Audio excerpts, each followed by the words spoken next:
And there is a new push to reach communities hesitant to get the vaccine in Colorado.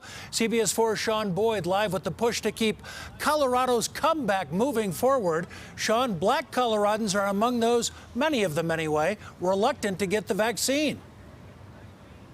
Jim, and as you know, they are also among those hardest hit by the virus. According to the state health department, 65% of whites in Colorado have received at least one shot, while 52% of blacks have. As the Delta variant surges, some black community leaders are using their voices to make a difference. The COVID-19 vaccine is safe and extremely effective. That's the key message in a new public service announcement aimed at a community wary of the shot. The vaccination rate among black Coloradans is trailing that of whites. It prevents you from getting sick and from spreading the virus to others. Congressman Joe Neguse put together the PSA that includes the head of the African Chamber, a prominent black businessman, and 2 state lawmakers. We have all been vaccinated, and we're encouraging you to get vaccinated too.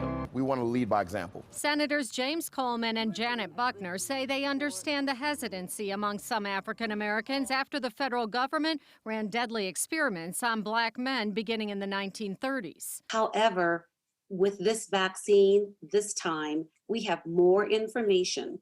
One of the lead doctors in developing the vaccine was a black woman.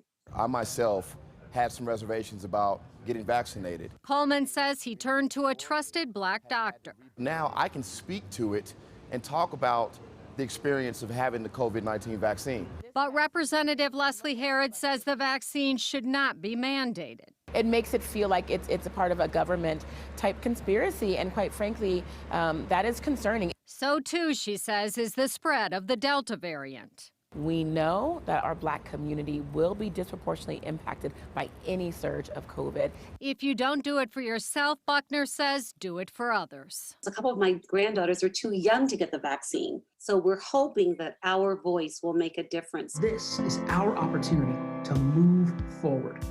For our communities, for Colorado, for our nation. Congressman Neguse is hoping to air that PSA widely on TV, in churches and community centers. Not only are African Americans leery of the vaccine, so too are many Hispanics. Only 34% of them in Colorado have received a shot. Live in Denver, Sean Boyd covering Colorado First. Sean, thank you. Another 692 people in Colorado tested positive for COVID today.